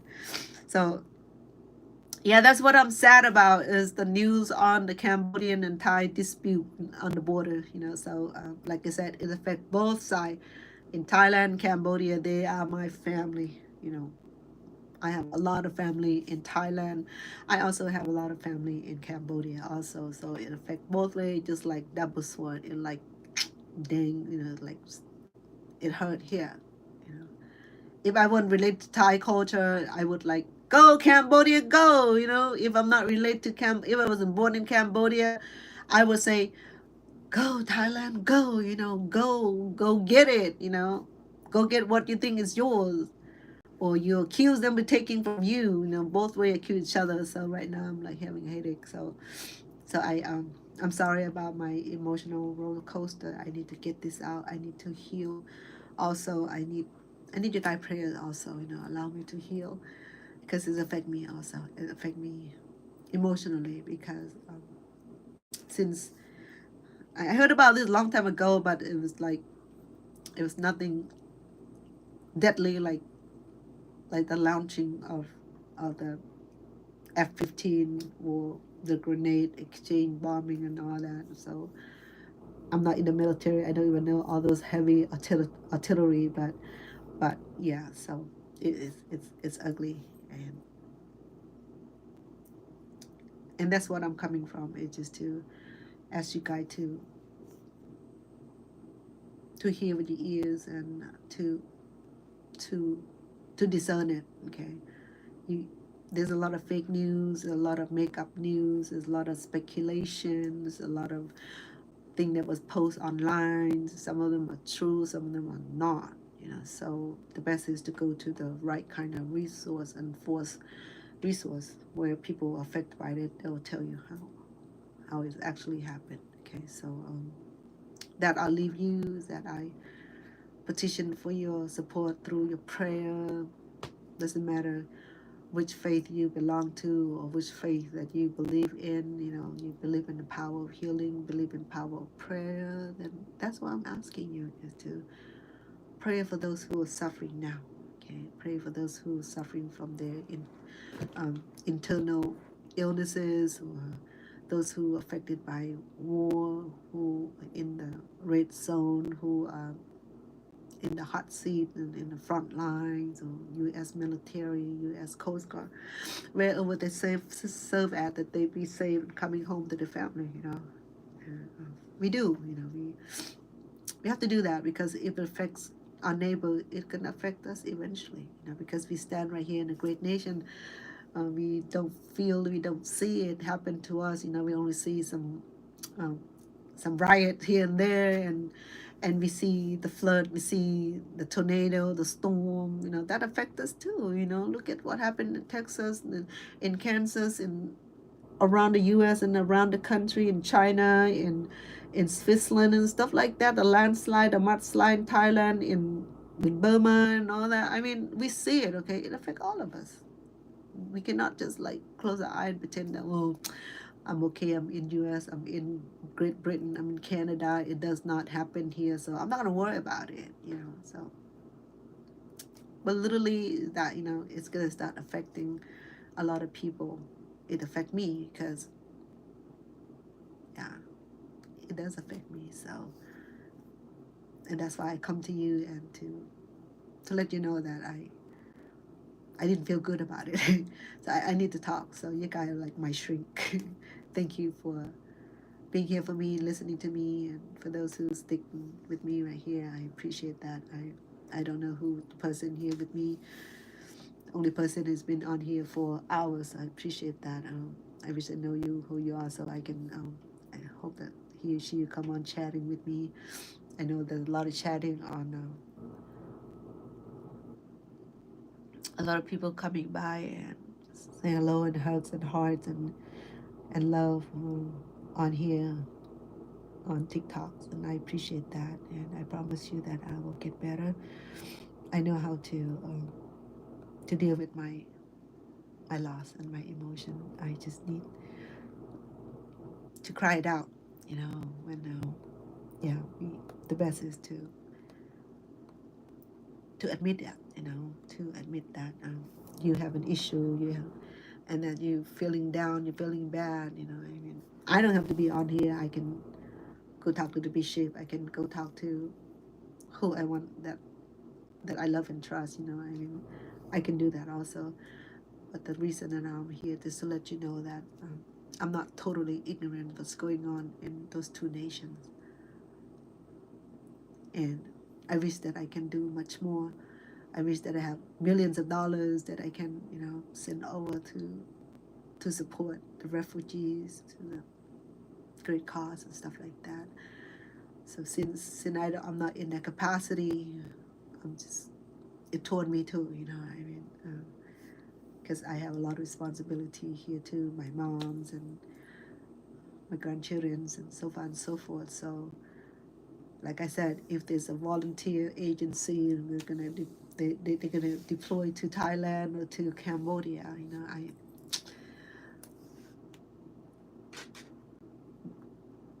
I will definitely go. Maybe it helped me feel better. I may not be at the war zone, but if I can be somewhere in the service of other human, I think it'll help me heal too. I think it's a great idea. What do you think? I'm not scared. I'm not scared of my Thai people. I'm not scared of my Cambodian people. So either way, they had no reason to do any harm to me. I have no fear, actually. I don't have fear like I have with the Khmer Rouge. I don't have that fear, that horrific nightmare like I have for the Khmer Rouge. I feel if I can be a volunteer in Thailand or in a refugee camp somewhere, I'll be good. I won't be in the front line. Or somewhere in Cambodia, be the same way. Because I speak both languages. I'll be just fine where I'm going to be, either in Thailand or Cambodia. I'll go, I volunteer right now with the agency, so I have to search it. You never know. That's where my heart desire. I might be. I saw this guy. He can't remember. He I think he owned a restaurant, so he's out there cooking for the front line. He had this humongous pan, where he was like cooking for the refugees, he was cooking for the militant, like a big serving like that, so he out there cooking because there are a lot of food, a lot of commodity and provisional was delivered. It was donated by some altruistic people, some philanthropists and some donators in cash, in values, in food supplies, in medical. I mean, Cambodia got it. They came together. That's what made me so sad. I'm sitting right here. I haven't been able to do anything. I haven't been able to do fundraise and send some money home to help the people, either in Thailand, Cambodia. I want to do that. I wanted to be able to do something, maybe establish Go Fund Cambodia, Go Fund Thailand, and get a little bit of money in there and send to help. That's what I want to do, and I have to find out how I do that, and I will need you guys' support for that, because that's what my heart desire. If I can't do anything, if I can do one thing, I want to do it. Simple, right? All right, so that's enough from me. Okay, so let me go deal with my own emotions. I need to shake this off. I don't like this feeling. I don't like this feeling at all. It's not good for me. So I need to go do hot yoga or something right now, or even water the plant and talk to the plant or something. I gotta get this feeling out of me because this is not good.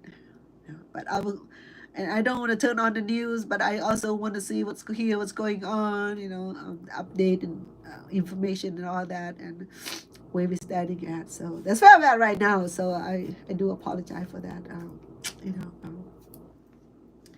I want to do something, and I have two goals. That is to join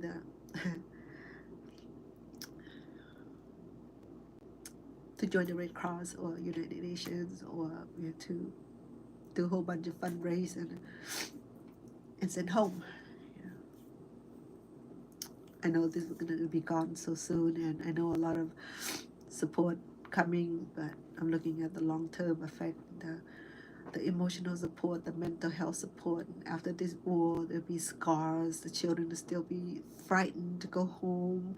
The children will be frightened when they hear the plane fly above. It still scared me, they still be frightened when they hear the bomb drop or gunshot or the balloon pop, that will have that lasting effect, because it has a lasting effect on me, because I don't talk about it. See why I don't talk about it? If I talk about it, I become emotional, because I never have time to really heal. I spent 35-40 years working with the communities and support my community. I never got a chance to talk about me. I mean, I don't believe in counseling, because I know that I can suppress, I can overcome all these emotion, um, feeling of overwhelmed, stuff like this. I'm not a depressed person, but sometimes I feel it when something come up like this. I feel it triggered, because I mean, the stuff that we carry with us, it triggered by something. When it triggered, you have that emotional roller coasters, like it's hard to shake it off. I mean,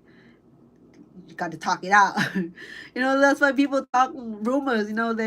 They gossip about one others, because if they hear about it, they got to gossip it. They don't gossip it. It's still like we want to share that gossip. You want to share that piece of information about somebody's story, about somebody doing crazy stuff. You want to talk about it so you get out of the chest. And for me, it's not talking backbiting.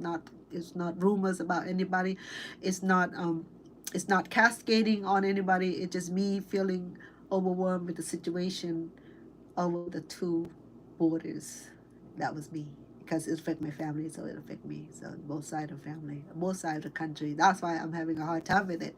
If I will not have to worry about Thailand, I would like, yeah, go Cambodia. I'm not worried about Cambodia. And I said, yes, let's go Thailand. Let's go get it. I can't do that. So I can't do that, because it's not fair to my Thai people. It's not fair to my Cambodian people. Whatever the governments are doing, I don't approve neither. But right is right, wrong is wrong. If your home is being invaded, you have the right to, and that's the principle. You have the right to defend. You have the right to your happiness. You have the right to be safe. You have the right to protect your property, your life. Okay. If someone coming in, I'll do the same thing. So that's me. A lot of love. A lot of respect for all of you for being here for me. I appreciate that a lot.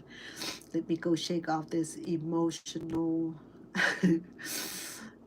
feeling. Okay, I gotta shake it. I gotta shake it. Okay, I'll be okay. I'll be back on here cooking. Maybe I'll come back on here cooking later. Okay, let me go reapply my makeup. I look awful right now. It's natural sunlight coming in. I'm by the windows and looking out the windows, and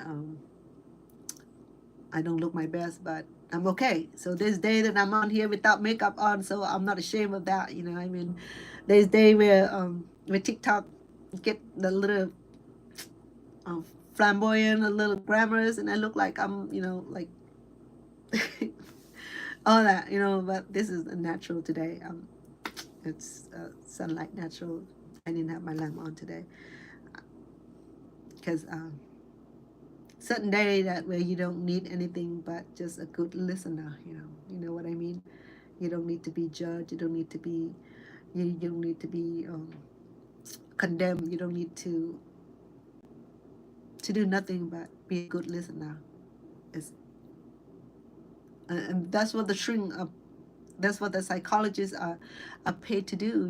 They with the note and have you laying down and relax and take note over your crisis. Oh yeah, I see that. Sometimes they just let you talk, and I'll see you in the next appointment. Or if you can't shake it, I'll give you some medication. So no, I guess what? I had attended a lot of psychologist session already. I know what it's all about. I work in the community. Remember, I'm an interpreter, so I go where the clients go. I go where the patient goes. So I'm at the emergency room. I'm at the hospital room. The only room that I can't be in all the time is the surgery room. But before the surgery, I get to go to the surgery prep where all that's being done. So I know a little bit about something, about the medical. I know a little bit about mental health services. I know a little bit about medical services. I know a little bit about medical term. I know a little bit about the medical condition because, yeah, so that helped me be a little bit over um, the average person. So I can say that, I'm the average person where I'm proud of myself that I got myself educated in. Otherwise, I'll be needing interpreter too. But I become the interpreter because I strive. I didn't let the age become the barrier for me to be able to educate myself, to be able to converse with you in the language that I'm not familiar with. 45 years ago, I don't even know about this country. I don't even know about this language that I'm speaking to you. In fact, I speak other 3 languages so well is that I feel good about that. I think that I'm a smart woman that I can get over this soon. Okay, that's what I'm coming on here. I didn't want to speak in Cambodian nor Thai. I didn't want to speak neither because they heard so much what's going on already. I just need to speak to my English speaking friends so that way, they know what's going on. You probably heard and read about it, and you probably know a fraction of the truth, a fraction of the story, the fractions of everything that you see. You kind of confused. Hey, what's going on? Who's the right? Who's the wrong here? Okay, I already tell you about the house A, the house B. If you were here before, you know what I'm talking about, and you understood the concept of home invasion. Okay, the same way. Okay, so got it. Thank you so much for being here. I appreciate you all the time you're here. I know I'll shake it off. I promise you. Okay, I'll see you back again when I'm ready to cook. Yeah. Thank you so much for being here for me. May you have a good evening and good night. I appreciate that. Please send out your love and prayer to Cambodia, to Thailand, to wherever the country that need your love and your prayer. Okay, do that. We'll do that together.